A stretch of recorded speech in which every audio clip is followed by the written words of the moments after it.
எல்லாரும் சொல்லுவோம், கர்த்தர் அவருடைய வசனத்தை கொண்டு என்னோடு பேசுகிறார். நான் அப்பத்தினாலே மாத்திரமல்ல, தேவனுடைய வாயிலிருந்து புறப்படுகிற ஒவ்வொரு வார்த்தையினாலும் பிழைக்கிறேன். இன்னொரு முறை சொல்லுவோம், தேவன் அவருடைய வசனத்தை கொண்டு என்னோடு பேசுகிறார். நான் அப்பத்தினாலே மாத்திரமல்ல, தேவனுடைய வாயிலிருந்து புறப்படுகிற ஒவ்வொரு வார்த்தையினாலும் பிழைக்கிறேன். வாசிக்கலாம். கலாத்தியர் 3ஆம் அதிகாரம். கலாத்தியர் 3ஆம் அதிகாரம் 13, 14 ஐந்து வசனங்களை வாசிக்கிறேன். மரத்திலே தூக்கப்பட்ட எவனும் சபிக்கப்பட்டவன் என்று எழுதியிருக்கிறபடி கிறிஸ்து நமக்காக சாபமாகி நியாயப்பிரமாணத்தின் சாபத்திற்கு நம்மை நீங்களாக்கி மீட்டு கொண்டார். ஆபிரகாமுக்கு உண்டான ஆசீர்வாதம் கிறிஸ்து இயேசுவினால் பிரஜாதிகளுக்கு வரும்படியாகவும், ஆவியை குறித்து சொல்லப்பட்ட வாக்குத்தத்தத்தை நம் விசுவாசத்தினாலே பெறும்படியாகவும் இப்படி ஆயிற்று. ஜெபிப்போம். பரலோகத்தின் தகப்பனே, நன்றியோடு நம்ம துதிக்கிறோம். வல்லமையுள்ள நம்முடைய வார்த்தைகளுக்காக நன்றி. தேவாவியானவர் கர்த்தாவே, வார்த்தைகளை நாங்கள் ஆழமாய் கற்றுக்கொள்ள, அறிந்து கொள்ள, புரிந்து கொள்ள, விசுவாசிக்க எங்களுக்கு உதவி செய்யும்படி நாங்கள் ஜெபிக்கிறோம். ஆண்டவரே, நம்முடைய வார்த்தைகளை கொண்டு ஒவ்வொருவரோடும் நீர் பேசுகிறீர். அதற்காக உமக்கு ஸ்தோத்திரம். இயேசுவின் நாமத்தில் பிதாவே, ஆமென். இந்த ஆராதனைக்கு புதிதாக வந்திருக்கிற நண்பர்களை அன்போடு வரவேற்கிறேன். இன்னைக்கு வந்திருப்பது நல்லது. தொடர்ந்து வாருங்கள், சத்திய வசனங்களை கேளுங்கள். சத்திய வசனங்கள் உங்களை வாழ வைக்கும். உங்களுடைய வாழ்க்கையிலே பெரிய வெற்றியை அது கொண்டு வரும். வேதம் சொல்லுகிறது, இயேசுவுக்குள் ஜீவன் இருந்தது, அந்த ஜீவன் மனுஷருக்கு ஒளியாய் இருந்தது. மறுபடியும் சொல்லுகிறேன், இயேசுவுக்குள் ஜீவன் இருந்தது, அந்த ஜீவன் மனுஷருக்கு ஒளியாய் இருந்தது. பாருங்க, தேவனற்ற மனுஷனுடைய வாழ்க்கை ஜீவன் இல்லாததாய், இருள் நிறைந்ததாய் இருக்கிறது என்று வேதம் கூறுகிறது. தேவன் ஜீவாதிபதி, எல்லா நன்மைகளுக்கும் அவர் ஊற்றாயிருக்கிறார். ஆதியிலே மனிதனை உண்டாக்கின போது பாருங்க, மனிதன் தேவனோடு இணைந்திருந்தான். தேவனுடைய ஆசீர்வாதங்களை உடையவனாயிருந்தான். தேவ ஜீவனை அவன் உடையவனாயிருந்தான் என்று வேதம் சொல்லுகிறது. மனுஷன் பூமியிலே அருமையானவர்களே பரலோகத்தை அனுபவித்தான். அதுதான் மனுஷனுடைய ஆரம்பம். ஆனால் மரணத்துக்கு அதிபதியாகிய பிசாசுக்கு மனுஷன் செவி கொடுத்து தேவனுடைய வார்த்தைக்கு எதிராக, தேவனுடைய வார்த்தையை மீறி பாவம் செய்தான் என்று வேதத்தில் நாம் வாசிக்கிறோம். பாவம் செய்த மாத்திரத்தில் அருமையானவர்களே, ஜீவ தேவனிடத்திலிருந்து ஒரு துண்டிப்பு மனுஷனுக்கு ஏற்பட்டு விட்டது. மனுஷன் தேவனை விட்டு பிரிந்து விட்டான் என்று வேதம் சொல்லுகிறது. மனித சரித்திரத்திலே நடந்த மிகப்பெரிய துயர சம்பவம் இதுதான். பாருங்க, தேவனுக்கு விரோதமாக மனிதன் பாவம் செய்து தேவனை விட்டு பிரிஞ்சு போயிட்டான். தேவனுடைய ஜீவன் போய்விட்டது. ஆகவே மனுஷனுடைய வாழ்க்கை அருமை இருண்ட வாழ்க்கையாக, பிரச்சனைகள் நிறைந்த வாழ்க்கையாக மாறிவிட்டது. இன்றைக்கும் பார்த்தீங்கன்னா வீட்டில் கரண்ட் இருக்குது, நல்லா பவர் சப்ளை இருக்கும்போது எல்லாம் ஓடிட்டு இருக்குது. லைட் எரியுது, ஃபேன் ஓடுது, மிக்சி, கிரைண்டர், ஃப்ரிட்ஜி, டிவி எல்லாம் ஃபங்க்ஷன் பண்ணுகிறது. ஆனால் பவர் ஆஃப் ஆயிடுச்சுன்னா எல்லாம் இருக்குது, ஆனால் ஒன்றும் வேலை செய்ய மாட்டேங்குது. வீடே பாருங்க இருண்டு போயிடுது. அந்த மாதிரி மனுஷன் தேவனை விட்டு பிரிந்த மாத்திரத்திலே மனுஷனுடைய வாழ்க்கை அருமையானவர்களே இருண்டு போன ஒரு வாழ்க்கையாக மாறிவிட்டது. மனுஷனுடைய வாழ்க்கை பாதிக்கப்பட்ட வாழ்க்கையாக, சீர்கெட்ட வாழ்க்கையாக, சிதைந்து போன வாழ்க்கையாக, நொறுங்கி போன வாழ்க்கையாக அது மாறிவிட்டது. பாருங்க, தேவனற்ற மனுஷன் அவன் அக்கிரமங்களினாலும் பாவங்களினாலும் ஆட்கொள்ளப்பட்டு பாருங்க அவன் மரித்து கிடக்கிறான் என்று வேதம் சொல்கிறது. இந்த நிலைமை மாறி அருமையானவர்களே, மனிதனுடைய வாழ்க்கை சீரடைய வேண்டுமானால் மனிதன் தேவனோடு இணைய வேண்டும். பாருங்க, தேவனோடு மனுஷன் இணையும் போதுதான் வாழ்க்கையில் இருக்கிற அவல நிலை மாறும். அப்படி ஒரு இணைப்பை மனுஷனுக்கு ஏற்படுத்தி கொடுப்பதற்காக தான் ஆண்டவராய் இயேசு இந்த உலகத்திலே வந்தார். இயேசு ஒரு மதத்தை உருவாக்கவோ அல்லது ஒரு மத தலைவராக இருக்கவோ, மத கொள்கைகளை பரப்பவோ அவர் இந்த உலகத்தில் வரல. அவர் பாருங்க, மனுஷன் இழந்து போன ஜீவனை அவனுக்கு கொடுப்பதற்காக அவர் இந்த உலகத்திலே வந்தார். அருமையானவர்களே, அவர் வந்தபோது சொன்னார், நானோ மனுஷருக்கு ஜீவன் உண்டாயிருக்கும், அந்த ஜீவன் பரிபூர்ணப்படவும் வந்தேன். பாருங்க, பாவத்தில் கிடக்கிற மனுஷனுக்கு ஜீவனை கொடுக்கணும்னா பாவம் தண்டிக்கப்பட வேண்டும். ஏனென்றால் வேதம் சொல்கிறது பாவத்தின் சம்பளம் மரணம். அப்ப இயேசு தன்னுடைய ஜீவனை மனுஷனுக்கு கொடுக்க வேண்டுமானால் மனுஷனுக்கு பதிலாக அவர் சாக வேண்டும், வேற வழியே கிடையாது. பாருங்க, கல்வாரி சிலுவையிலே நடந்தது இதுதான். எல்லா மனுஷருக்காகவும், உலகத்தில் பிறந்த ஒவ்வொரு மனுஷனுக்காகவும் இயேசு மரணத்தை ருசி பார்த்தார் என்று எழுதப்பட்டிருக்கிறது, மரணத்தை உத்தரித்தார் என்று எழுதப்பட்டிருக்கிறது. இயேசு நமக்காக பாடுபட்டு சிலுவையில் எல்லா மரண சக்திக்கும் முடிவு கட்டி, அருமையானவர்களே, மனுஷனுக்கு ஜீவனை அவைலபிளா அவர் வச்சிருக்கிறாரு. அடக்கம் பண்ணப்பட்டாரு, 3ஆம் நாள் உயிரோடு எழுந்தாரு. இன்றைக்கு ஜீவாதிபதியாக சர்வ லோகத்தையும் ஆளுகிற ராஜாதி ராஜாவாக இயேசு இருக்கிறாரு. அருமையானவர்களே, அந்த இயேசுவை உள்ளத்திலே ஆண்டவராக ஏற்றுக்கொள்ளும் போது பாருங்க, மனுஷனுடைய வாழ்க்கையில் இருக்கிற இருட்டு மறைகிறது, ஜீவன் உண்டாகிறது. மனுஷன் பாருங்க ஜீவ தேவனோடு இணைகிறான். வாழ்க்கை ஒளியுள்ள வாழ்க்கையாக மாறுகிறது, முன்னேற்றத்தின் வாழ்க்கையாக மாறுகிறது. இம்மையிலும் முன்னேற்றம், பாருங்க மறுமையிலே பெரிய ஆசீர்வாதம். எல்லாவற்றையும் வைத்துக்கொண்டு இயேசு மனிதர்களை அழைக்கிறார். வருத்தப்பட்டு பாரம் சுமக்கிறவர்களே, என்னிடத்திலே வாருங்கள், நான் உங்களுக்கு இளைப்பாறுதல் தருவேன் என்று அழைக்கிறார். ஆகவே இது வரைக்கும் இயேசுவை ஆண்டவராக ஏற்றுக்கொள்ளாதவர்கள் இருப்பீர்களானால் இயேசுவின் உள்ளத்துக்குள்ளே வாரும், நீர் ஆண்டவர் என்று சொல்லி அவருக்கு அழைப்பு கொடுங்கள். இயேசுவை ஆண்டவராக ஏற்றுக்கொண்ட நாம் சாபத்திலிருந்து மீட்கப்பட்டிருக்கிறோம். எவ்வளவு பெரிய நற்செய்தி! எத்தனை பேர் ஆமென் சொல்றீங்க? சாபம் நமக்கு கிடையாது. சாபத்திலிருந்து கர்த்தர் நம்ம என்ன செய்திருக்கிறார்? மீட்டெடுத்திருக்கிறார். மீட்டெடுத்தது மட்டுமல்ல, அருமையானவர்களே, ஆசீர்வாதத்தில் கொண்டாந்து நம்மை வைத்திருக்கிறார் என்று வேதம் சொல்லுகிறது. பாருங்க, பாவத்திலிருந்து சாபத்திலிருந்து மீட்டாலே போதும். அதுக்கே கர்த்தருக்கு கோடி நன்றி சொல்லலாம். அதுக்கே கர்த்தருக்கு காலமெல்லாம் நன்றி சொல்லலாம். சாபத்திலிருந்து பாவத்திலிருந்து மீட்டெடுத்து ஒரு சுயாதீன வாழ்க்கையை கொடுத்துட்டாலே போதும். ஆனா ஒரு சுயாதீன வாழ்க்கையை கொடுத்தது மட்டுமல்ல, அதுக்கும் மேலாக அருமையானவர்களே, கர்த்தர் நம்மை எடுத்துக்கொண்டு ஆசீர்வாதத்துக்குள்ளே வைத்திருக்கிறார். இருக்கிறீங்களா? பாருங்க, ஏற்கனவே நாம் ஆசீர்வாதத்துக்குள்ளே கொண்டு வரப்பட்டிருக்கிறோம் கல்வாரி சிலுவையின் மூலமாக.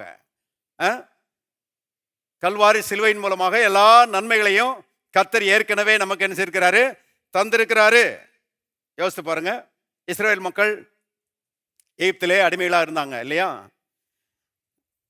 படாத பாடுபட்டாங்க, கஷ்டப்பட்டாங்க, வேதனைப்பட்டாங்க, கண்ணீர் விட்டாங்க, பெருமூச்சு விட்டாங்க. ஏன்னா அடிமைத்தனம் சொல்லி முடியாத அடிமைத்தனம். தேவன் அவர்களை நேசித்து மோசையின் மூலமாக ஆட்டுக்குட்டியை அடிக்க சொல்லி அந்த ரத்தத்தின் புண்ணியத்தினால இஸ்ரவேல் மக்களை பார்வோனின் அடிமைத்தனத்திலிருந்து நினைச்சாரு, விடுதலையாக்குனாரு. பாருங்க, விடுதலையான மாத்திரத்தில் பாருங்க, மக்கள் வேகமா எகிப்தை விட்டு என்ன செஞ்சாங்க? அணியணியாய் புறப்பட்டு போனார்கள். விட்டா போதும், இந்த அடிமைத்தனம் ஒளிஞ்சிச்சே, ஆண்டவரே உமக்கு நன்றின்னு சொல்லி வேகமா போனாங்க. கர்த்தர் தான் சொன்னாரு, வேகமா போயிடாதீங்க, ஹோல்டான் இருந்து அவங்ககிட்ட இருந்து பொண்ணு வெள்ளி எல்லாத்தையும் நினைச்சிங்க வாங்கிட்டு போங்க, அதெல்லாம் உங்களுடையதுன்னு சொல்லி பாருங்க, கர்த்தரே அவங்ககிட்ட இருந்து பொண்ணு வெள்ளியெல்லாம் இவங்களுக்கு வாங்கி கொடுத்தார் என்று நம் வேதத்திலே வாசிக்கிறோம். அவங்களுக்கு என்னன்னா சுயாதீனம் வந்ததே பெரிய விஷயம் அப்படின்னு சொல்லி கிளம்புனாங்க. தேவனுடைய மக்களை கவனிங்க, வனாந்தரத்தில் கர்த்தர் அவங்கள நடத்தினாரு, பராமரிச்சாரு, அவங்கள போஷிச்சாரு, பாதுகாத்தாரு, வழி நடத்தினாரு. அதுவே போதும் இல்லையா? வனாந்தரத்தில் அவர்களுக்கு எந்த குறைவும் தேவன் வைக்கல. அன்றாடம் மன்னா விழுந்தது, நல்லா தான் இருந்தாங்க.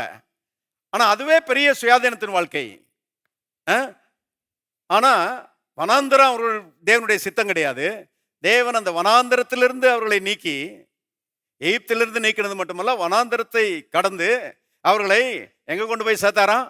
பாலும் தேனும் ஓடுகிற நலமும் விசாலமான தேசத்தில் கொண்டு போய் சேர்த்தாராம். கவனிங்க, வேதத்தில் எழுதப்பட்டிருக்கிறது, அவங்க கட்டாத வீட்டை சுதந்திரித்து கொண்டார்கள், நடாத திராட்சை தோட்டத்தை சுதந்திரித்து கொண்டார்கள், வெட்டாத துறவுகளை சுதந்திரித்து கொண்டார்கள். கர்த்தர் அவர்களை பாருங்க சுதந்திரிக்க பண்ணினார். இவ்விதமாக எல்லாத்தையும் சுதந்திரித்து செல்வமாய் வாழ்ந்தார்கள். தேவனுடைய தயவினாலே செல்வமாய் வாழ்ந்தார்கள் என்று நாம் வாசிக்கிறோம். நல்லா கவனிங்க, பழைய ஏற்பாட்டை பார்க்கலாம் புதிய ஏற்பாடு பாருங்க அதிக விசேஷமானது என்பதை தெரிந்து கொள்ளுங்கள். அவர்களை பார்க்கலாம் நமக்கு அதிகப்படியான ஆசீர்வாதங்கள் கொடுக்கப்பட்டிருக்கிறது என்பதை தெரிந்து கொள்ளுங்கள். அருமையானவர்களே, அவங்களுக்கு அடிக்கப்பட்டதெல்லாம் சாதாரணமான ஒரு ஆட்டுக்குட்டி, நமக்கு அடிக்கப்பட்டது, நமக்காக அடிக்கப்பட்டவர் தேவாட்டுக்குட்டி ஆகிய இயேசு கிறிஸ்து. எத்தனை பேர் சந்தோஷமா இருக்கிறீங்க? ஆண்டவருக்கு ஒரு அல்லேலூயா சொல்லுவோம். இன்னும் சத்தமா. நமக்காக அடிக்கப்பட்ட பாருங்க இயேசு கிறிஸ்து, அவருடைய பரிசுத்த ரத்தம் பழைய ஏற்பாட்டு விசுவாசிகளை பார்க்கலும் பாருங்க மேன்மையான ஒரு ஸ்தானத்திலே நம்மை கொண்டு வந்து வைத்திருக்கிறது. அவர்களை பார்க்கலும் விசேஷித்த ஆசீர்வாதங்கள் நமக்கு அருளப்பட்டிருக்கிறது. அருமையானவர்களே, ஆகவே பாருங்க தேவன் நமக்கு காண்பித்த தயவு எவ்வளவு பெரியது என்பதை எண்ணி பாருங்கள். சாபத்திலிருந்து நம்மை நீக்கி ஆசீர்வாதத்துக்குள்ள கொண்டாந்து நினைச்சிருக்கிறாரு, வைத்திருக்கிறார். தேவ தயவை எண்ணி எப்போதும் பாருங்க துதிக்க வேண்டியது அவசியமா இருக்கிறது. நான் சொல்லுகிறேன், உங்களை குறித்தும் உங்களுடைய பிள்ளைகளை குறித்தும் உங்களுடைய சந்ததியை குறித்தும் கர்த்தர் உயர்ந்த திட்டங்களை வச்சிருக்கிறாரு. எரேமியாவின் புத்தகத்தில் எழுதப்பட்டிருக்கிறது, உங்களை குறித்து நான் நினைத்திருக்கிற நினைவுகளை அறிவேன், அவைகள் தீமைக்கு அல்ல சமாதானத்துக்கு ஏதுவானவைகளே என்று எழுதப்பட்டிருக்கிறது. தீமைக்கு அல்ல நன்மைக்கு ஏதுவானவைகளே. இன்னைக்கு இருக்கிறத பார்க்கலாம், எதிர்காலத்தில் நீங்க நல்லா இருப்பீங்க. ஏன்னா தேவன் உங்களை குறித்து நல்ல திட்டங்களை போட்டு வச்சிருக்கிறாரு. உங்க பிள்ளைகள் நல்லா இருப்பாங்க, உங்க சந்ததி நல்லா இருக்கும். எத்தனை பேர் அப்படி விசுவாசிக்கிறீங்க? கர்த்தர் இந்த நன்மைகளை உங்களுக்கும் உங்களுடைய பிள்ளைகளுக்கும் உங்களுடைய சந்ததிக்கும் அருளி செய்வாராக. நல்ல தேவன் பாருங்க. ஆகவே சுயாதீனமா விட்டது மட்டும் இல்ல, அதை பார்க்கல மேன்மையான ஒரு ஸ்தானத்திலே அவர்களை கொண்டு போய் விட்டார். அதே போலதான் நம்மை பாவத்திலிருந்தும் பாருங்க சாபத்திலிருந்தும் கர்த்தர் விடுதலையாக்கி இன்னைக்கு கிறிஸ்துவுக்குள்ளே ஆசீர்வாதமான ஒரு இடத்துல நினைச்சிருக்கிறாரு, வைத்திருக்கிறார். கர்த்தாவே, இந்த ஆசீர்வாத நிலைமைக்காக உமக்கு நன்றி. நான் ஏற்கனவே அடிக்கடி சொல்லுறது போல இன்னைக்கு அநேக மக்கள் எப்படி ஜெபிக்கிறாங்கன்னு, ஆண்டவரே என்னை ஆசீர்வதியும், ஆண்டவரே என்னை ஆசீர்வதியும். 3 நாள் உபவாசம் இருக்கிறேன், 7 நாள் உபவாசம் இருக்கிறேன், கண் விழித்து ஜெபம் பண்றேன், ஆண்டவரே ஆசீர்வதியும். இல்ல இல்ல இல்ல, உபவாசம் இருங்க, கண் விழித்து ஜெபம் பண்ணுங்க. ஆனா ஏற்கனவே ஆசீர்வதிச்சிட்டாருன்றத விசுவாசிங்க. கல்வாரின் மூலமாக கர்த்தர் ஏற்கனவே ஆசீர்வாதங்களை நமக்கு தந்திருக்கிறாரு. வேதத்திலே 2 சாமுவேல் புத்தகத்திலே நாம் 9ஆம் அதிகாரத்திலே மேவிபோசேத் என்கிற ஒரு மனுஷனை குறித்து நாம் வாசிக்கிறோம். பாருங்க, இந்த மேவிபோசேத் யாருன்னு கேட்டீங்கன்னா, சவுலுடைய பேரன், சவுல் ராஜாவுடைய பேரன்.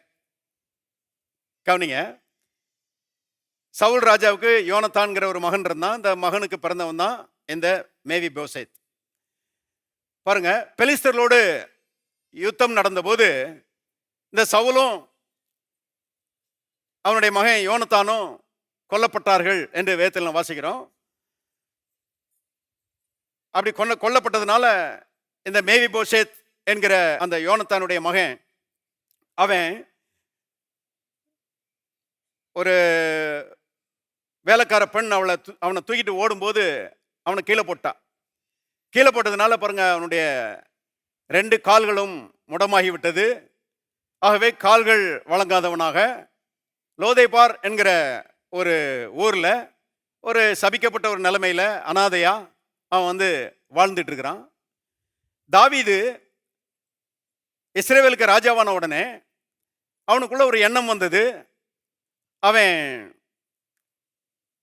அரண்மனையில் இருக்கிறவங்களை பார்த்து கேட்கிறான், சவுலின் குடும்பத்தாருக்கு தயவு காண்பிக்கும்படி சவுலின் குடும்பத்தார் யாராவது ஒருத்தர் இருக்கிறாங்களா அப்படின்னு சொல்லி தாவீது கேட்கிறான். தாவீது என்ன அருமையான ஒரு தேவ மனுஷன், யோசித்து பாருங்க. அந்த நாட்கள்ல ராஜாவாக ஒரு மனுஷன் வரும்போது அதுக்கு முந்தின ராஜாவினுடைய குடும்பத்தார் எல்லாரையும் பாருங்க அழிச்சிருவானுங்களாம், வெட்டி கொன்றுவானுங்களாம். இதுதான் அந்த நாட்கள்ல இருந்த நடைமுறை.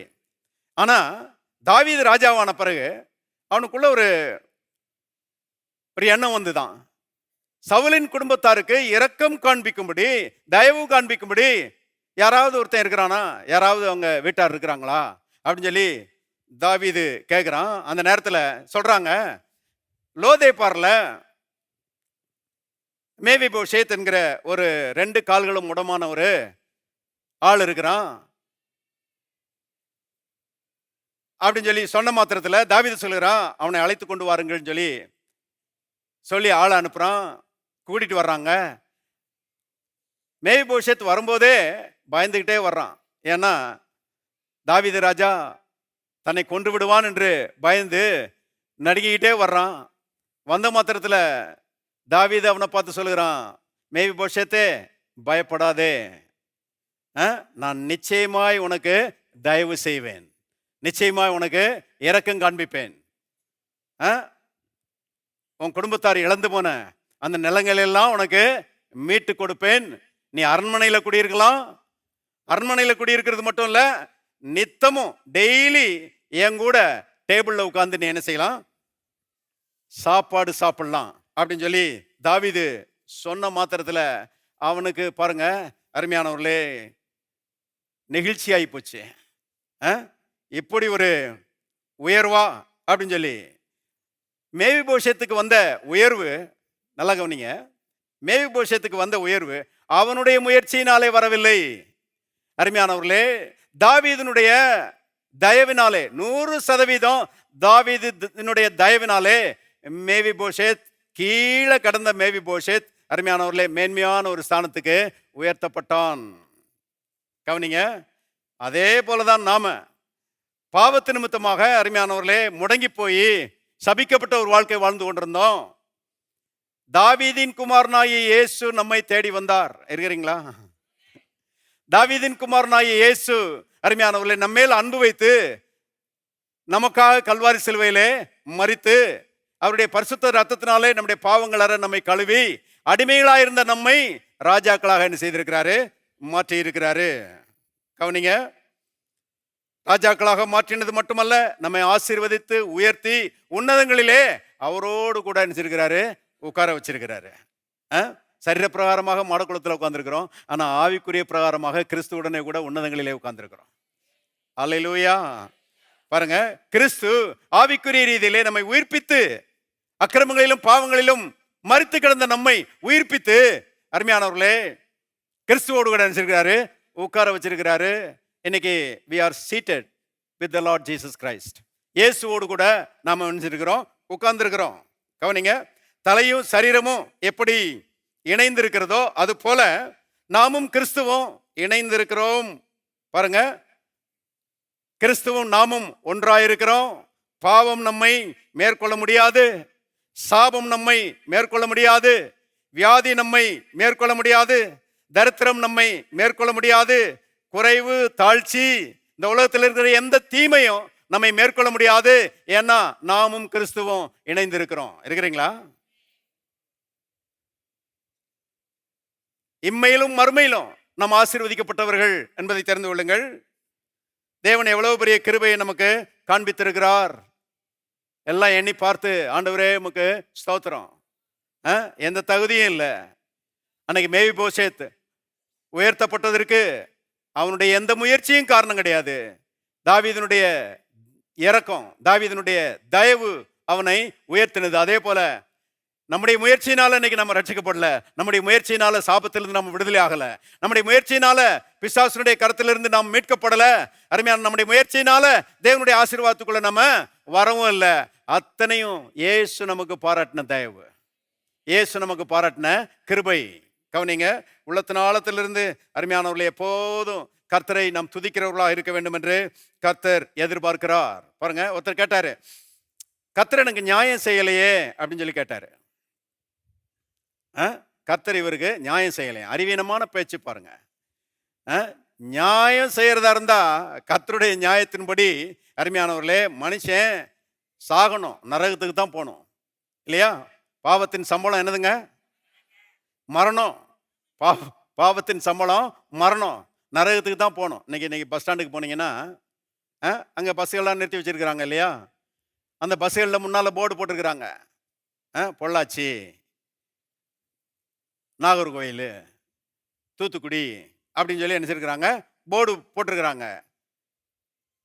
பொள்ளாச்சிக்கு போகுது, அது bound for Pollachi, bound for Nagercoil, நாகர்கோவிலுக்கு போகுது போட்டிருக்கிறாங்க. நாம் அந்த உலகத்தில் வந்த போதே நம்ம தலையில் ஒரு வாசகம் எழுதிருந்துச்சுங்க. அது என்னன்னா, பவுண்ட் ஃபார் ஹெல், நரகம் அப்படின்ற வாசகம் தான் எழுதியிருந்துச்சு.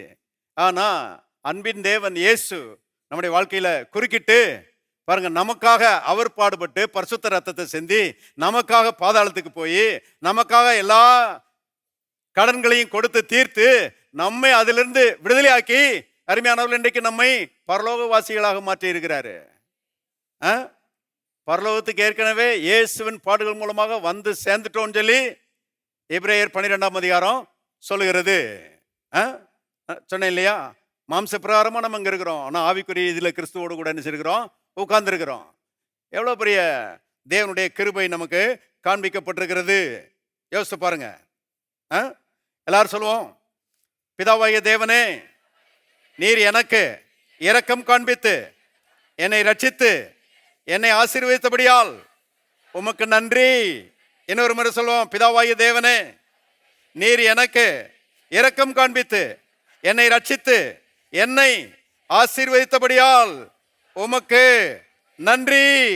இருக்கிறீங்களா? எல்லாரும் கர்த்தரை மகிமைப்படுத்தும்படி கரங்களை தட்டி ஸ்தோத்திரிப்போம். ஹல்லேலூயா. தேவன் பாருங்க, இன்னைக்கு ரட்சிக்கப்பட்ட தேவனுடைய பிள்ளைகளுடைய கைகளின் பிரயாசத்தை என்ன செய்கிறார்? ஆசீர்வதிக்கிறார். நம்முடைய கைகள் ஆசீர்வதிக்கப்பட்ட கைகள். எல்லாம் கைகளை உயர்த்தி காண்பீங்க. எல்லாரும் சொல்லுவோம், என்னுடைய கைகள் கர்த்தரால் ஆசீர்வதிக்கப்பட்ட கைகள். என்னுடைய கைகளின் பிரயாசத்தை கர்த்தர் ஆசீர்வதிக்கிறார். இன்னொரு முறை சொல்லுவோம், என்னுடைய கைகளின் பிரயாசத்தை கர்த்தர் ஆசீர்வதிக்கிறார். விசுவாசிக்கிறீங்களா? பாருங்க, அநேக மக்கள் பாருங்க உலகத்தில் பிரயாசப்படுறாங்க, பாடுபடுறாங்க, ஆனால் கைகளின் பிரயாசத்தில் ஆசீர்வாதம் இல்லை. அதிகாலையில் வேலைக்கு போயிடுறாங்க, லேட்டாக வர்றாங்க. என்னங்க காலையிலேயே போயிட்டீங்க, இப்போ லேட்டாக வர்றீங்க வேலையிலேருந்து அப்படின்னு கேட்டால், ஓவர் டைம் பார்த்தேங்க, ஓவர் டைம் போட்டு வேலை செஞ்சுட்டு வரேன் அப்படின்றாங்க. அப்படிலாம் வேலை செஞ்சுட்டு வருகிறவர்கள் அருமையானவர்களே, பைபிளில் போட்டிருக்குது, வருத்தத்தின் அப்பத்தை சாப்பிடுகிறார்கள். அதில் ஒரு நிறைவு இல்லை. அந்த வருமானத்தில் பாருங்க ஒரு பெருக்கம் இல்லை, அந்த வருமானத்தில் ஒரு திருப்தி இல்லை. அப்படிதான் இன்னைக்கு அநேகருடைய அருமையானவர்களே கைகளின் பிரயாசம் இருக்கிறது. எவ்வளோ பிரயாசப்படுறாங்க, ஆனால் கடன்ல இருந்து மீறி வர முடியல, கடன்ல இருந்து எங்களால் மீள முடியல, போட்டு அமுக்குது எங்களை கடன் பாரம் சொல்லி இன்னைக்கு கோடிக்கணக்கான மக்கள் விதமாக சொல்லி கொண்டிருக்கும் போது அருமையான கர்த்தர் சொல்கிறாரு, நான் உன் கைகளின் பிரயாசத்தை ஆசீர்வதிப்பேன், நீ கடன் வாங்காதிருப்பாய், அநேகம் ஜாதிகளுக்கு கடன் கொடுப்பாய். தேவனுடைய பிள்ளைகளை கவனிங்க, மனசுல இதெல்லாம் இருத்தணும். கடன் நாங்கள் வாங்கவே மாட்டேன், கடன் வாங்கக்கூடிய ஒரு சூழ்நிலை எனக்கு வரவே வராது. அதுலேயும் விசேஷமா தசமம் கொடுக்கிற தேவனுடைய பிள்ளைகள் ஆழமா இதை என்ன செய்யணும்? விசுவாசிக்க வேண்டும் என்பதை தெரிந்து கொள்ளுங்கள். அருமையானவர்களே, கர்த்தர் நம்முடைய கைகளின் பிரயாசத்தை ஆசீர்வதிக்கிறார். சங்கீதக்காரன் சொல்கிறான், உன் கைகளின் பிரயாசத்தை நீ சாப்பிடுவாய், உனக்கு பாக்கியமும் நன்மையும் உண்டாயிருக்கும். உன் கைகளின் பிரயாசத்தை பாருங்க, கோர்ட்டு கச்சேரின்னு கொண்டு போய் கொடுத்துட்டு வந்துடுவேன், வட்டிக்காரங்க சாப்பிடுவாங்க, அப்படி போடலை. உன் கைகளின் பிரயாசத்தை நீ சாப்பிடுவாய் என்று கர்த்தர் சொல்லியிருக்கிறாரு. கைகளின் பிரயாசத்தை நம்முடைய தேவன் ஆசீர்வதிக்கிறவராய் இருக்கிறார். ஏசாயாவுக்கு போவோம். ஏசாயா 65:21 பாருங்க. வீடுகளை கட்டி அவைகளில் குடியிருப்பார்கள், திராட்சை தோட்டங்களை நாட்டி அவைகளின் கனியை புசிப்பார்கள். அவர்கள் கட்டுகிறதும் வேறொருவர் குடியிருக்கிறதும் அவர்கள் நாட்டுகிறதும் வேறொருவர் கனி புசிக்கிறதுமாய் இருப்பதில்லை. ஏனெனில் விருட்சத்தின் நாட்களைப் போல என் ஜனத்தின் நாட்கள் இருக்கும். நான் தெரிந்து கொண்டவர்கள், எல்லாரும் சேர்ந்து வாசிங்க, தங்களின் கைகளின் கிரியைகளை நெடுநாளாய் அனுபவிப்பார்கள். பாருங்க, வீடுகளை கட்டி அதிலே குடியிருப்பார்கள், திராட்சை தோட்டங்களை நட்டி அதனுடைய கனியை புசிப்பார்கள் என்று தேவன் சொல்லியிருக்கிறாரு. ஆனா உலகத்துல பாருங்க, அப்படி நடக்குதா அப்படின்னு போய் கேட்டீங்கன்னா நிறைய பேருடைய வாழ்க்கையில் அப்படி நடக்கல. அநேகர் பாருங்க பிரயாசப்பட்டு வீட்டை கட்டுறாங்க. ஆனா அவ்வளவு பிரயாசப்பட்டு கட்டின வீட்டில் அந்த ஆள் குடியிருக்க முடியல. கடங்காரன் அதை வந்து என்ன செய்யறான், அபகரிச்சுக்கிறான்.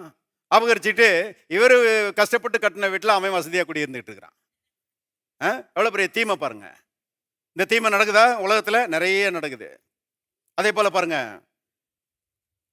திராட்சை தோட்டத்தை நட்டுகிறார்கள், பிரயாசப்பட்டு நட்டுகிறார்கள்.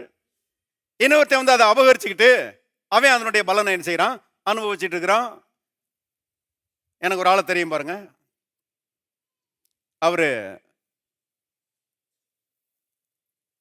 பல லட்சங்களை கொடுத்து நிறைய ஏக்கர் உள்ள ஒரு லேண்டை வாங்கி அதுல ஆட்களை வச்சு வேலை செஞ்சாரு பாருங்க. பிரயாசப்பட்டு வேலை செஞ்சு பல மாதங்களாக, 1-2 வருஷங்களாக அதுல ஏகப்பட்ட பணங்களை செலவழிச்சு அதில் இன்வெஸ்ட் பண்ணி விவசாயத்தை டெவலப் பண்ணாரு பாருங்க. ரொம்ப பிரயாசப்பட்டு அதை செஞ்சாரு. அதனுடைய வருமானம் வருஷத்தில் பார்த்தீங்கன்னா லட்சங்கள் கிடையாது, கோடிக்கணக்கான ரூபாய்கள் வருகிற வருமானம் வருகிற அளவுக்கு அதை பிரமாதமாக டெவலப் பண்ணாரு. ஆனால் பாருங்க, திடீர்னு அவங்க அண்ணன், அவங்க வீட்டில் இருந்த அண்ணன் அவருக்கு எதிராக போர்க்கொடியை தூக்கி அவரு இந்த சொத்து என்னுடையது அப்படின்னு சொல்லி அந்த ஆளை விரட்டி அடிச்சுட்டு இவர் வந்து உட்காந்துக்கிட்டாரு பாருங்க. அந்த ஆளுக்கு எவ்வளவு வேதனையா இருந்திருக்கும். பிரயாசப்பட்டதெல்லாம் அவரு. கவனிங்கள், இப்படிப்பட்ட தீமைகள் இந்த உலகத்துல நிறைய நடக்குது. ஆனா கர்த்தர் அவருடைய பிள்ளைகளாகிய நமக்கு வாக்கு பண்ணுகிறார், இப்படிப்பட்ட தீமைகள் உன் வாழ்க்கையில நடக்காது. நீ கட்டுற வீட்டுல நீ தான் குடியிருப்ப, நீ நட்டுகிற திராட்சை தோட்டத்தினுடைய கனியை நீ தான் புசிப்ப, உன் கைகளின் பிரயாசத்தை நீ தான் சாப்பிடுவாய் என்று கர்த்தர் சொல்லுகிறார். தேவனுடைய பிள்ளைகளை கவனிங்க, இங்கே எழுதப்பட்டிருக்கிறது, அனுபவிப்பார்கள் என் ஜனங்கள் தங்களுடைய கைகளின் பிரயாசத்தை நெடுநாளாய் அனுபவிப்பார்கள். எல்லாரும் சொல்லுவாங்க அனுபவிப்பார்கள். அனுபவிப்பார்கள்னா என்ஜாய் பண்ணுவாங்கன்னு சொல்லப்பட்டிருக்கிறது. கவனிங்க, ஒரு சில வசனங்களை பாருங்க. பிரசங்கியின் புஸ்தகம் 3ஆம் அதிகாரம் 13ஆம் வசனம் பாருங்க. அன்றியும் மனுஷர் யாவரும் புசித்து குடித்து தங்கள் சகல பிரயாசத்தின் பலனையும் அனுபவிப்பது, எல்லாரும் சேர்ந்து வாசிங்க, தேவனுடைய அனுகிரகம். எல்லாரும் சொல்லுவாங்க தேவனுடைய அனுகிரகம். தேவன் அனுகிரகம் பண்றாராம். புசித்து குடித்து தங்கள் சகல பிரயாசத்தின் பலனையும் அனுபவிக்க வேண்டும். இதான் மனுஷனை குறித்து தேவனுடைய சித்தமா இருக்கிறது. உலக மனுஷனுக்கே இப்படிப்பட்ட கிருபைகள் இருக்குதுன்னா தேவனுடைய பிள்ளைகளுக்கு எவ்வளவு அதிகம்னு யோசித்து பாருங்க. தேவனுடைய பிள்ளைகளுடைய கைகளின் பிரயாசம் நன்றாய் ஆசீர்வதிக்கப்பட வேண்டும். தேவனுடைய பிள்ளைகளுடைய கைகளின் பிரயாசம் நன்றாய் பெருக வேண்டும். தேவனுடைய பிள்ளைகள் தங்களுடைய கைகளின் பிரயாசத்தை நன்றாய் அனுபவிக்க வேண்டும் என்று தேவன் விரும்புகிறார் என்பதை தெரிந்து கொள்ளுங்கள். பாருங்க, இன்னொரு வசனம், பிரசங்கி 5:18-19 பாருங்க. இதோ உயிரோடு இருக்கும்படி தேவன் அருளி செய்த நாளெல்லாம் மனுஷன் புசித்து குடித்து சூரியனுக்கு கீழே தான் படும் பிரயாசம் அனைத்தின் பலனையும் அனுபவிப்பதே நலமும் உத்தமமான காரியம் என்று நான் கண்டேன். இதுவே அவன் பங்கு. தேவன் ஐஸ்வர்யத்தையும் சம்பத்தையும் எவனுக்கு கொடுத்திருக்கிறாரோ அவன் அதிலே புசிக்கவும் தன் பங்கை பெறவும் தன் பிரயாசத்தில் மகிழ்ச்சியாயிருக்கவும் அவனுக்கு அதிகாரம் அளிப்பது. எல்லாரும் சேர்ந்து வாசிங்க, தேவனுடைய அனுகிரகம். தேவனுடைய அனுகிரகம் பாருங்க. தேவன் கிருபையாய் கையின் பிரயாசங்கள் என்ன செய்கிறாரு, ஆசீர்வதிக்கிறாரு. ஆகவே எதிர்பார்க்கணும் தேவனுடைய பிள்ளைகளே, என் கைகளின் பிரயாசம் அபாரமாய் பெருகும். நான் ஆரம்பிக்கிற பிசினஸ் நல்லா ஓடும். நான் தொட்டதெல்லாம் துலங்கும். நான் தொட்டதெல்லாம் பொன்னாகும். என்னுடைய கைகள் ஆசீர்வதிக்கப்பட்ட கைகள். தேவன் அவருடைய பலனை என் கைகளின் பலனோடு சேர்க்கிறார். ஆகவே எங்க தொழில் நஷ்டப்பட்டு போகாது, நசுப்பிக்கப்பட்டு போகாது. எங்களுடைய தொழில் வளரும், எங்களுடைய தொழில் பெருகும் என்று பாருங்க நாம் எதிர்பார்க்க வேண்டும், விசுவாசிக்க வேண்டும் என்பதை தெரிந்து கொள்ளுங்கள். அனுபவிப்பார்கள் என்று கர்த்தரே சொல்றாரு. பெந்தேகோஸ்தே மக்கள் பார்த்தீங்கன்னா, பெந்தேகோஸ்தே மக்களுடைய ஒரு மனநிலை என்னன்னா, நாம எதையுமே அனுபவிக்க கூடாது பிரதர்.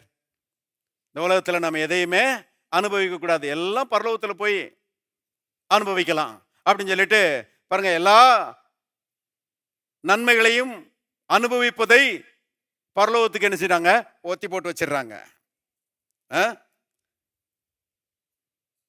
ஒருத்தர் சொன்னார் பாருங்க, ஒரு பெந்தேகோஸ்தேக்காரர், நான் லட்டு சாப்பிடும்போது கூட ரசிச்சு ருசிச்செல்லாம் நான் சாப்பிட மாட்டேன்.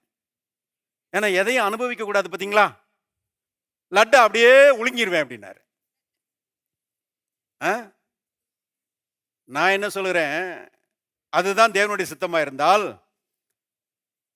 அந்த லட்டை ருசிக்கக்கூடிய அந்த நாக்கில் சில மொட்டுகளை வச்சிருக்கிறாரு, டேஸ்ட் பட்ஸ். தேவன் அதை எதுக்காக வச்சிருக்கிறாரு? அந்த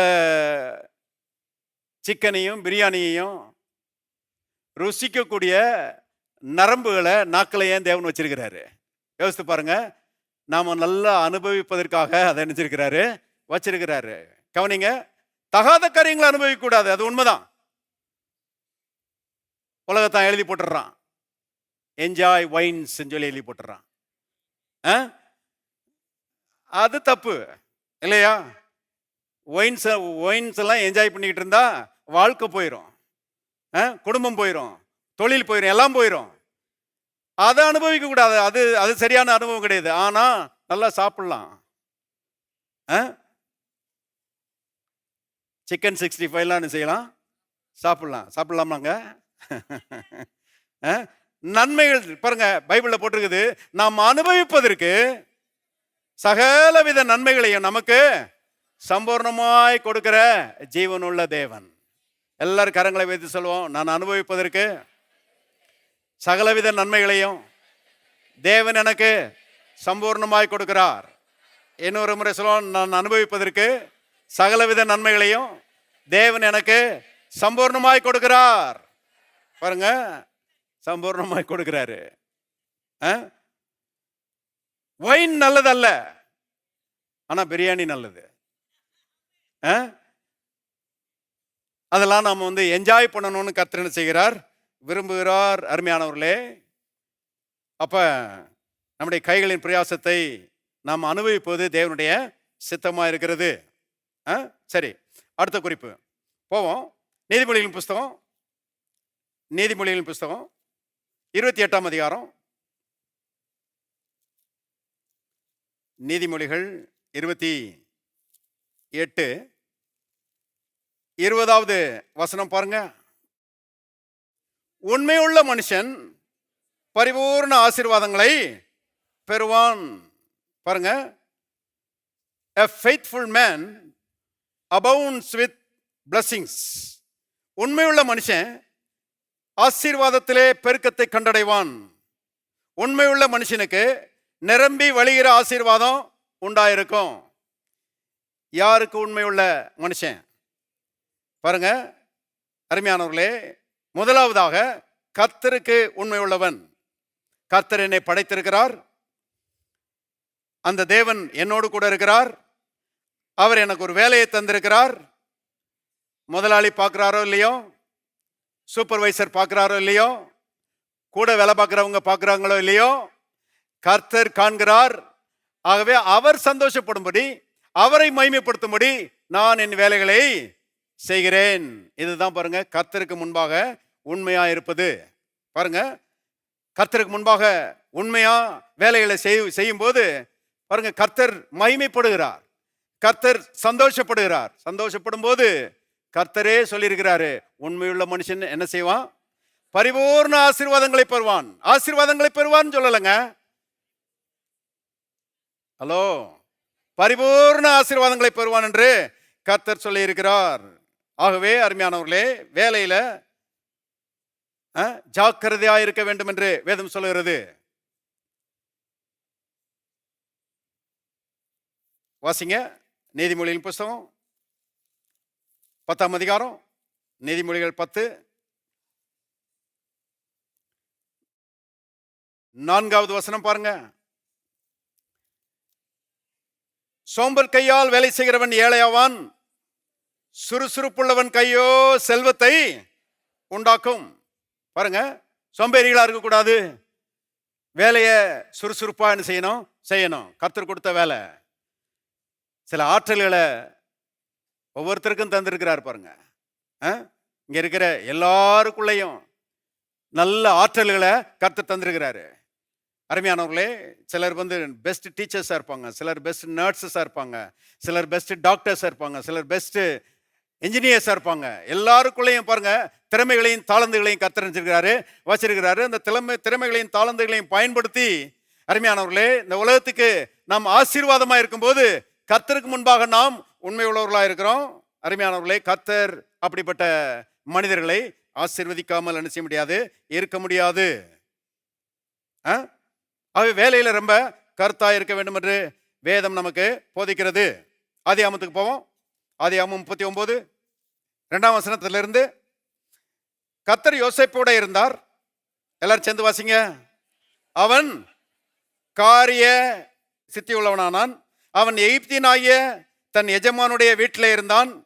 கர்த்தர் அவனோட கூட இருக்கிறார் என்றும் அவன் செய்கிற யாவையும் கர்த்தர் வாய்க்க பண்ணுகிறார் என்றும் அவன் எஜமான் கண்டு யோசேப்பினிடத்தில் தயவு வைத்து அவனை தனக்கு ஊழியக்காரனும் தன் வீட்டுக்கு விசாரணைக்காரனுமாக்கி தனக்கு உண்டான யாவற்றையும் அவன் கையில் ஒப்புவித்தான். அவனை தன் வீட்டுக்கு தனக்கு உண்டான எல்லாவற்றுக்கும் விசாரணைக்காரனாக்கினது முதற்கொண்டு கர்த்தர் யோசேப்பு நிமித்தம் அந்த எகிப்தியனின் வீட்டை ஆசீர்வதித்தார். வீட்டிலும் வெளியிலும் அவனுக்கு உண்டானவைகள் எல்லாவற்றிலும் கர்த்தருடைய ஆசீர்வாதம் இருந்தது. ஆகையால் அவன் தனக்கு உண்டானவையெல்லாம் யோசேப்பின் கையிலே ஒப்பு கொடுத்து விட்டு தான் புசிக்கிற போஜனம் தவிர தன்னிடத்தில் இருக்கிற மற்றொன்றை குறித்தும் விசாரியாதிருந்தான். யோசேப்பு அழகான ரூபமும் சௌந்தரிய முகமும் உள்ளவனாய் இருந்தான். பாருங்க அருமையானவர்களே, யோசேப்பு போத்திபாருடைய வீட்டில் போய் வேலைக்காரனா சேரல, அடிமையாய் சேர்ந்தான் என்று நம்ம பார்க்கிறோம். அடிமைகளுக்கு பாருங்க எந்த சுயாதீனமும் கிடையாது. அடிமைகளை பொதுவாக யாரும் வகை வைக்க மாட்டாங்க. ஆனால் இந்த அடிமையோடு கூட கர்த்தர் இருந்தார் என்று எழுதப்பட்டிருக்கிறது. என்ன அற்புதமான தேவன்! அவர் உயர்ந்தவராக இருந்தோம் தாழ்மை உள்ளவர்களை என்ன செய்கிறார், நோக்கி பார்க்கிறார். பாருங்க, ஒரு ஏழை கர்த்தரை விசுவாசிப்பானால் அந்த ஏழை எந்த நிலைமையில இருந்தாலும் கர்த்தர் அவன் கூட என்ன செய்யறாராம், இருக்கிறாராம். யோசேப்பு அடிமையா போத்திபாருடைய வீட்டில் போய் இருக்கிறான். அருமையாக சொல்லப்பட்டிருக்கிறது, கர்த்தர் அவனோட இருந்தார் என்று சொல்லப்பட்டிருக்கிறது.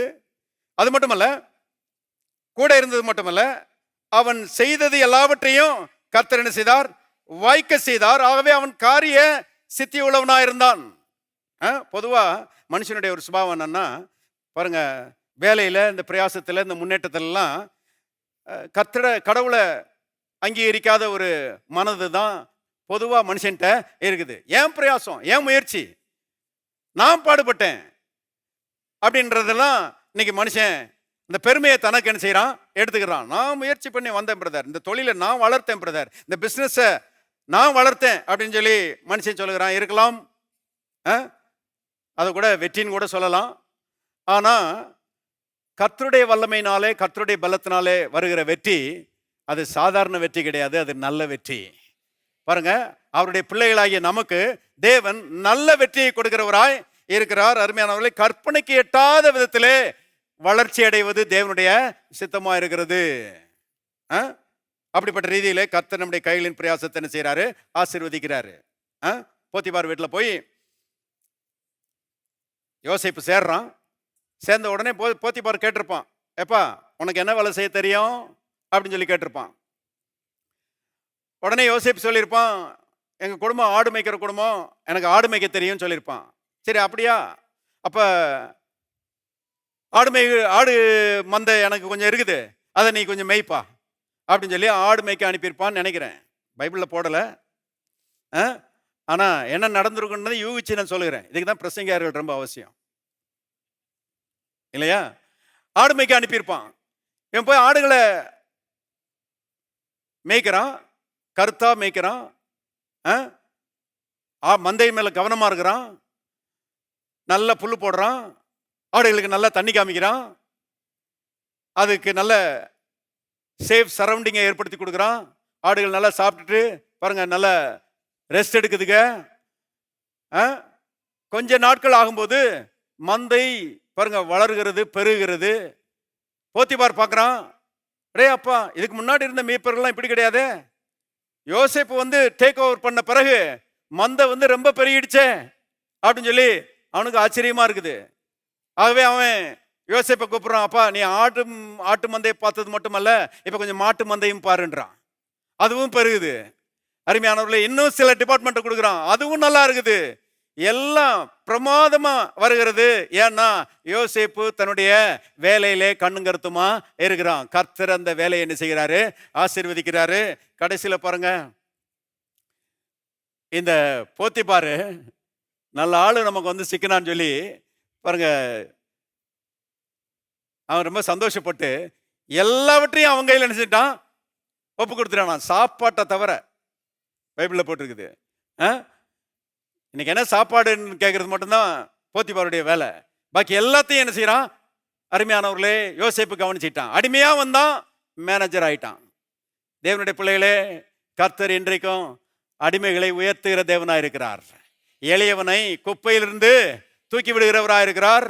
அறியாமல் சிறியவனை புழுதியிலிருந்து உயர்த்தி எங்க உட்கார வைக்கிறாரு? சத்தமா தான் சொல்லுங்களேன். ராஜாக்களோடு உட்கார வைக்கிறார். கர்த்தரை நம்பும் போது வேதத்தில் எழுதப்பட்டிருக்கிறது, கர்த்தரை நம்புகிறவனோ செழிப்பான். கர்த்தரை நம்புகிற மனுஷன் கீழே கிடக்க மாட்டான். இன்னைக்கு இல்லைன்னா நாளைக்கு கண்டிப்பா மேல வந்துருவான். ஏன்னா கர்த்தர் உயர்த்துகிற தேவனா இருக்கிறார். எல்லாரும் கரங்களை தட்டி கர்த்தரை மகிமைப்படுத்துவோம். Thank you Lord. பாருங்க, அப்புறம் பார்த்தீங்கன்னா பிசாசு ஒரு பிரச்சனையை கொண்டு வந்துட்டான் யோசேப்புக்கு இல்லையா? ஒரு சோதனை வந்துருச்சு. கவனிங்க, தேவனுடைய பிள்ளைகள் ரொம்ப தெளிவாக இருக்க வேண்டியது மிக அவசியமா இருக்கிறது. ஏன்னா நம்முடைய வாழ்க்கையில் வருகிற பிரச்சனைகளுக்கும் போராட்டங்களுக்கும் தேவன் காரணம் அல்ல. தேவன் அன்றைக்கும் இன்றைக்கும் என்றைக்கும் நல்லவராகவே இருக்கிறாரு. பாருங்க, பிசாசு தான் காரணம். பிசாசு தான் விரும்பத்தகாத அருமையான பிரச்சனைகளையும் விரும்பத்தகாத போராட்டங்களையும் என்ன செய்கிறான்? கொண்டு வருகிறான். கவனியுங்கள், இதுல நாம வந்து தெளிவாக இருக்க வேண்டியது அவசியமா இருக்கிறது. கர்த்தர் ஒரு நாளும் நம்மளை வந்து சோதனைக்குள்ள நடத்த மாட்டாரு. அவர் ஒருவரையும் பொல்லாங்கினால் சோதிக்கிறவர் அல்லவே. நம்ம ஆராதிக்கிற தேவன் நல்ல தேவன். இருக்கிறீங்களா? பாருங்க, சோதனைக்குள்ள தள்ளி விடுகிறவர் அல்ல. பிசாசு சோதனைகளை கொண்டு வரும்போது அந்த சோதனைகளை ஜெயிக்க கர்த்தர் நமக்கு உதவி செய்கிறார். எல்லாரும் சொல்லுவோம், நான் ஆராதிக்கிறேன் தேவன் நல்ல தேவன். இன்னொரு முறை சொல்லுவோம், நான் ஆராதிக்கிறேன் தேவன் நல்ல தேவன். இன்னொரு முறை சொல்லுவோம், நான் ஆராதிக்கிறேன் தேவன் நல்ல தேவன். இன்னைக்கு நீங்க சில பிரச்சனைகள் ஊடாக, சில போராட்டங்கள் ஊடாக, அருமையான சில சோதனைகள் ஊடாக நீங்க போயிட்டு இருக்கலாம். ஆனா நான் உங்களுக்கு சொல்லுகிறேன், கர்த்தர் உங்க கூட இருக்கிறாரு. அந்த போராட்டத்தில் ஜெயிக்க உங்களுக்கு உதவி செய்வாரு. அந்த பிரச்சனையிலிருந்து விடுதலையாக உங்களுக்கு உதவி செய்வாரு. அந்த சோதனைகளை மேற்கொள்ள உங்களுக்கு உதவி செய்வாரு. கர்த்தர் உங்களுக்கு ஜெயம் கொடுக்கிறவரா இருக்கிறாரு. ஆமென். பாருங்க, யோசேப்பு அப்படிப்பட்ட தெளிவுள்ளவனா இருந்தா. போத்திபாருடைய மனைவி அவன் மேல கண்ணு போட்டு தகாத உறவுக்கு என்ன செய்கிறா? அழைக்கிறா. அப்படி அழைக்கும் போது அருமையானவர்களே, யோசேப்பு சொல்லுகிறான், இப்படிப்பட்ட பொல்லாங்குக்கு உடன்பட்டு தேவனுக்கு முன்பாக நான் பாவம் செய்வது எப்படி? யோசித்து பாருங்க, ஒரு வாலிபன். அருமையானவர்களே, அவனுக்கு பெரிய ஒரு சோதனை வருகிறது. ஆனா கர்த்தரை அவ்வளவு தூரம் நேசிக்கிறான். கர்த்தரை அவ்வளவு தூரம் இருக பற்றி கொண்டிருக்கிறான். ஆகவே பாருங்க, இந்த பொல்லாங்குக்கு நான் உடன்பட மாட்டேன், கர்த்தருக்கு முன்பாக நான் பாவம் செய்ய மாட்டேன்னு சொல்லி அருமையானவர்களே அவன் மறுப்பு தெரிவிக்கிறான். அவன் வந்து எட்டி சட்டை பிடிக்கிறான். சட்டையை கழட்டி விட்டுட்டு ஒரே ஓட்டமா நினைச்சிட்டான், ஓடிட்டான். கவனிங்கள், அதான் ஒரு பிரசங்கர் சொல்றாரு, அவன் சட்டையை வாங்குறதுக்கு திரும்பி வரவே இல்லை அப்படின்றாரு. கவனிங்க, சட்டை போனாலும் போட்டோம், ஆள் தப்பிச்சா போதும்னு சொல்லி என்ன செஞ்சிட்டான், ஓடிட்டான். தேவனுடைய பிள்ளைகளே, எப்படிப்பட்ட ஒரு யோசிப்பு வாலிப சகோதர சகோதரிகளுக்கு பாருங்க, ஒரு ஒரு ஒரு சேலஞ்சா இருக்கிறான் அவன் இல்லையா? யோசேப்பு அருமையானவர்களே, அவன் அவ்வளவு உறுதியா இருக்கிறான், நான் உடன்பட மாட்டேன்னு சொல்லி. அதுக்காக அவனை தூக்கி கொண்டு போய் என்ன செய்றாங்க, பொய் குற்றம் சாட்டி ஜெயிலில் போட்டாங்க. ஜெயிலுக்கு கூட போவேனே ஒழிய என் தேவனுக்கு விரோதமாக பாவம் செய்ய மாட்டேன். ஆமேன். எப்படிப்பட்ட யோசிப்பு அருமையானவர்களே. கவனிங்க, அங்க போறான், அங்க போனா பைபிள்ல போட்டிருக்குது, கர்த்தர் அங்கேயும் அவன் கூட இருந்தாரு. சிலர் கேட்பாங்க, கர்த்தர் ஜெயிலுக்குள்ளேயா இருந்தாரு? ஆமா, யோசேப்பு அங்க இருந்தான், அதனால கர்த்தர் அங்க என்ன செஞ்சாரு, இருந்தாரு. கர்த்தருடைய பிள்ளைகள் எங்கெல்லாம் போறாங்களோ அங்கெல்லாம் கர்த்தர் இருக்கிறாரு. ஹல்லேலூயா. நான் சொல்லுகிறேன், நீங்க எந்த நிலைமையில இருந்தாலும் கர்த்தர் உங்க கூட தான் இருக்கிறாரு. எதுக்கு உங்க கூட இருக்கிறாரு? அந்த நிலைமையை மாற்றி உங்களை ஆசீர்வதித்து உங்களை உயர்த்தி உங்களை சுற்றி இருக்கிறவங்களாம் ஆன்னு பார்க்குற அளவுக்கு கர்த்தர் உயர்த்த உங்க கூடவே என்ன செய்றாரு, இருக்கிறாரு. ஆமேன். பாருங்க, அங்க ஜெயிலுக்கு போறான். வேதத்தில் நான் வாசிக்கிற விதமாக திருப்புங்க, ஆதியாகமத்தின் புத்தகம் 39, ஆதியாகமம் 39 23வது வசனம் பாருங்க. கர்த்தர் அவனோட இருந்தபடினாலும், அவன் எதை செய்தானோ அதை கர்த்தர் வாய்க்க பண்ணினபடினாலும், அவன் வசமாய் யாதொன்றையும் குறித்து சிறைச்சாலை தலைவன் விசாரிக்கவில்லை. 21, 22 பாருங்க. கர்த்தரோ யோசேப்போடு இருந்து அவன் மேல் கிருபை வைத்து சிறைச்சாலை தலைவனுடைய தயவு அவனுக்கு கிடைக்கும்படி செய்தார். சிறைச்சாலை தலைவன் சிறைச்சாலையில் வைக்கப்பட்ட யாவரையும் யோசேப்பின் கையில் ஒப்புவித்தான். அங்கே அவர்கள் செய்வதெல்லாவற்றையும் யோசேப்பு செய்து வித்தான். அங்க பாருங்க, சிறைச்சாலைக்காரன் அவன் யோசிக்கிறான், பொதுவாக ஜெயிலுக்கு வர்ற பயில்கள்லாம் உண்மையா இருக்க மாட்டானுங்க, எல்லாம் திருட்டு பயிலாளர் தான் இருப்பானுங்க, யாரையும் நம்ப முடியாது. ஆனா இங்க ஒரு உண்மையுள்ளவன் வந்திருக்கிறான். இவன் எல்லாத்தையும் நல்லா செய்யறான் மாத்திரத்துல சிறைச்சாலை தலைவன் பார்த்தான், எல்லா பொறுப்பையும் அவன் கொடுத்துட்டு இவன் வீட்டுல போய் ரெஸ்ட் எடுக்க ஆரம்பிச்சிட்டான். கவனிங்கள், சிறைச்சாலையிலையும் டாப்ல வந்துட்டான். தேவனுடைய பிள்ளைகளே, நான் சொல்லுகிறேன், ரட்சிக்கப்பட்ட தேவனுடைய பிள்ளைகள் அவங்கள யாரும் கீழே போட்டு அமுக்கவே முடியாது. அவங்க எப்படியாவது மேல வந்துருவாங்க, எங்க இருந்தாலும் மேல வந்துருவாங்க. ஏன்னா கர்த்தர் உயர்த்துகிறவராய் இருக்கிறார். கர்த்தர் பாருங்க ஆசீர்வதிக்கிறவராய், கைகளின் பிரயாசத்தை பாருங்க ஆசீர்வதிக்கிறவராய் அவர் இருக்கிறார். இப்ப ஜெயிலையும் அவன் டாப்பு. நீ கீழாகாமல் மேலாவாய், வாலாகாமல், எல்லாரும் சொல்லுவோம், நான் கீழாகாமல் மேலாவேன், நான் வாலாகாமல் தலையாவேன். இன்னொரு முறை சொல்லுவோம், நான் கீழாகாமல் மேலாவேன், நான் வாலாகாமல் தலையாவேன். இதுதான் நம்மை குறித்து தேவனுடைய சித்தம். பாருங்க அருமையானவர்களே, ஜெயிலையும் உயர்ந்த நிலைமைக்கு வந்துட்டான். ஆனா தேவனுடைய வைராக்கியம் என்னன்னா, உண்மையுள்ள யோசேப்பை பரிபூர்ணமாய் ஆசீர்வதிக்க வேண்டும்.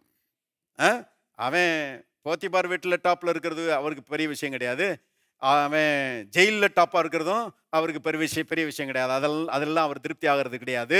அருமையானவர்களே, அவரை பொறுத்தளவு என்னன்னா, உண்மையுள்ளவனா இருக்கிறான் இவன், இவனுக்கு பரிபூர்ண ஆசீர்வாதங்களை கொடுக்க வேண்டும் என்று அருமையானவர்களை கர்த்தர் திட்டமிட்டு ஜெயிலில் இருந்து தூக்கி எகிப்தினுடைய பிரதம மந்திரியாக தேவன் மாற்றினார் என்று நாம் பார்க்கிறோம். தேவனாலே மாத்திரம்தான் இப்படிப்பட்ட உயர்வை அவருடைய பாருங்க மனுஷனுக்கு கொடுக்க முடியும். சடுதியாய் அவனுக்கு உயர்வு வந்தது. ஜெயில இருந்துட்டே இருக்கிறான், ஒரு சில வருஷங்கள் இருந்திருக்கிறான். ஆனா கர்த்தர் மேல பற்று பாசம், கர்த்தர் மேல ஒரு நம்பிக்கை, இதுல அவன் தளரவே இல்லை. அருமையானவர்களே, கர்த்தரை பற்றி கொண்டிருந்த அவனுக்கு சடுதியாய் உயர்வு வந்தது. சிலர் நீங்க கூட கேட்கலாம், நானும் பாஸ்டர் உண்மையா தான் இருக்கிறேன், ஆனா எனக்கு வர வேண்டிய உயர்வு வரலையே அப்படின்னு நீங்க யோசிக்கலாம். கர்த்தருடைய ஆவியானவர் சொல்லுகிறார், வர வேண்டிய உயர்வு வந்து கொண்டிருக்கிறது, வர வேண்டிய உயர்வு வந்து கொண்டிருக்கிறது. சடுதியா அருமையானவர்களே ஒரு பெரிய அப்லிஃப்ட்மெண்ட் பாருங்க, உயர்வு உங்களை சந்திக்கும் என்று கர்த்தருடைய ஆவியானவர் சொல்லுகிறார். ஆகவே கர்த்தரை நம்புகிறதுல உறுதியா இருங்க, கர்த்தருக்கு உண்மையா இருக்கிறதுல உறுதியா இருங்க. யோசேப்பின் தேவன் உங்களுடைய தேவன். யோசேப்பை உயர்த்தின கர்த்தர் உங்களை உயர்த்துவார். ஆமென். இப்ப போவோம். ஆதியாகமம் 31. ஆதியாகமம் 31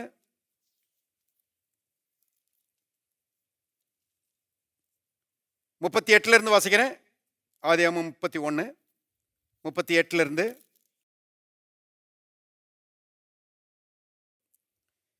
இந்த 20 வருஷ காலமாய் நான் உம்மிடத்தில் இருந்தேன், உம்முடைய செம்மறியாடுகளும் வெள்ளாடுகளும் சினையழியவில்லை, உம்முடைய மந்தையின் கடாக்களை நான் தின்னவில்லை, பீருண்டதை நான் உம்மிடத்தில் கொண்டு வராமல் அதற்காக நான் உத்தரவாதம் பண்ணினேன். பகலில் களவு போனதையும் இரவில் களவு போனதையும் என் கையில் கேட்டு வாங்கினீர். பகலிலே வெயிலும் இரவிலே குளிரும் என்னை பட்சித்தது. நித்திரை என் கண்களுக்கு தூரமாயிருந்தது. இவ்விதமாய் பாடுபட்டேன். இந்த 20 வருஷ காலம் உம்முடைய வீட்டில் இருந்தேன். 14 வருஷம் உம்முடைய 2 குமார்த்திகளுக்காகவும் 6 வருஷம் உம்முடைய மந்தைக்காகவும் உம்மிடத்தில் சேவித்தேன். எல்லாரும் சேர்ந்து வாசிங்க. 10 முறை என் சம்பளத்தை மாற்றினீர். பாருங்க, ஒரு ஏமாத்துக்கார மாமேன்ட்ட ஒரு உண்மையா இருக்கிற மருமையா இருக்கிறான். அவன் யாருன்னு கேட்டீங்கன்னா யாக்கோபு. யாக்கோபுனுடைய சுபாவம் பொதுவா உண்மையான சுபாவம் கிடையாது. அவன் ஏமாத்துகிற ஒரு ஆளு. பாருங்க, கூழ் சமைச்சுக்கிட்டு இருக்கிறான். அன்னை களைப்போட வந்து கேட்குறான், அப்பா வேட்டையாடி களைப்போட வந்திருக்கிறேன், பசியா இருக்கிறேன், அந்த கூழை கொஞ்சம் கொடு அப்படின்னு சொல்லி கேட்டா, இவன் பாருங்க, உன் சேஷ்ட புத்திர பாகத்தை எனக்கு எழுதி கொடு, கூழ் தர்றேன்றான். கவனிங்க, இவனுக்கு என்னன்னா அடுத்தவனை ஏமாத்தி ஷார்ட்கட்ல மேலே போயிடணுன்றதான் இவனுடைய எண்ணம். இவன் இப்படிப்பட்ட ஆளு. யாக்கோபுனாலே ஏமாத்துறவன், எத்தேன்னு அர்த்தம். கவனிங்க, அவங்க அப்பாட்ட இருந்து ஆசீர்வாதத்தை வாங்குறதுக்காக அவங்க அப்பாட்ட போய் சொல்றான்.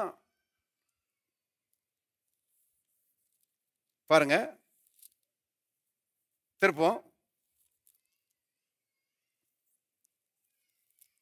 ஆதியாகமம் 27:19 பாருங்க.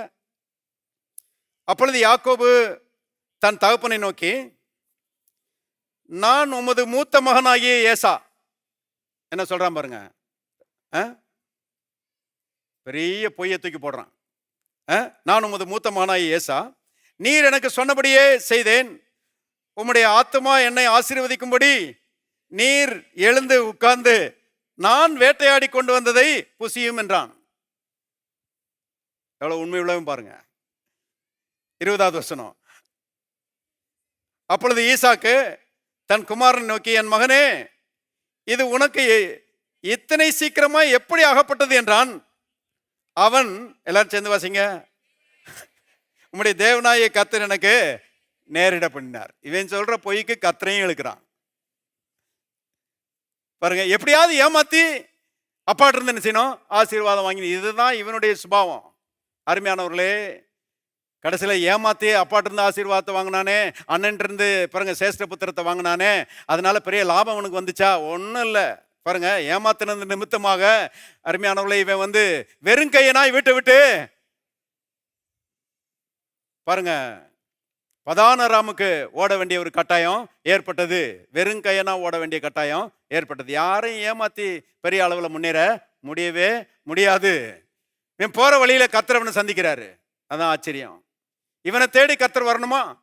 அருமையானவர்களே, தேவனுடைய உள்ளத்தை பாருங்க. மனுஷன் எவ்வளவு நல்லவன் அல்லது மனுஷன் எவ்வளவு மோசமானவன்றத அடிப்படையில் தேவன் மனுஷனை தேடி வருகிறது கிடையாது. கவனிங்க, அவர் எவ்வளவு நல்லவர், அவர் எவ்வளவு இரக்கமுள்ளவர் என்பதன் அடிப்படையில் தான் மனுஷனை தேடி என்ன செய்யறாரு, வருகிறாரு. நாம சொல்லுவோம், இவன் இவ்வளவு மோசமானவன், அப்பாவை ஏமாத்திருக்கிறான், அண்ணனை ஏமாத்திருக்க, இவனை தேடி வரலாமா, நேர நரகத்தில் தூக்கி எரிய வேண்டாமா இவனை அப்படின்னு நாம சொல்றோம். ஆனால் தேவ அன்பு அருமையானவர்களே பாவிகளை நேசிக்கிற அன்பாய் இருக்கிறது. எத்தனை பேர் ஆமேன்னு சொல்றீங்க? அப்படிலாம் நினைச்சு நம்மளெல்லாம் தூக்கி எரிஞ்சிருந்தாருன்னா இப்போ நம்ம எல்லாரும் நரகத்தில் தான் இருப்போம். ஆனா கர்த்தருக்கு ஸ்தோத்திரம், பாவிகளா இருந்த நம்மை தேடி வந்து ரட்சித்திருக்கிறார். எத்தனை பேர் சந்தோஷமா இருக்கிறீங்க?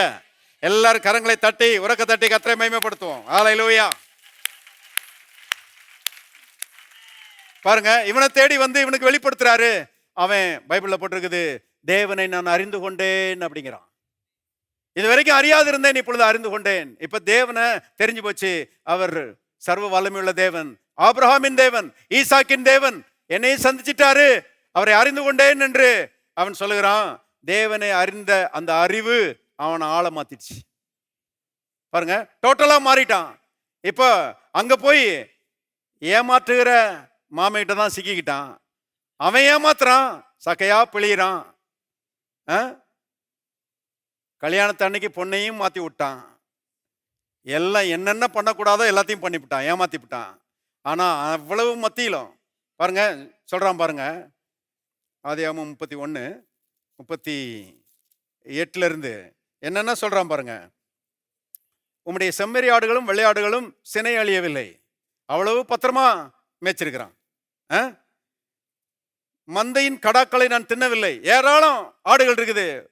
ஒரு ஆடை எடுத்துட்டு போய் என்ன செய்யலாம்? மட்டன் குழம்பு வைக்கலாம் இல்லையா? ஆனா அத்தனை ஆடுகள் மத்தியிலும் உண்மையா இருக்கிறான் பாருங்க.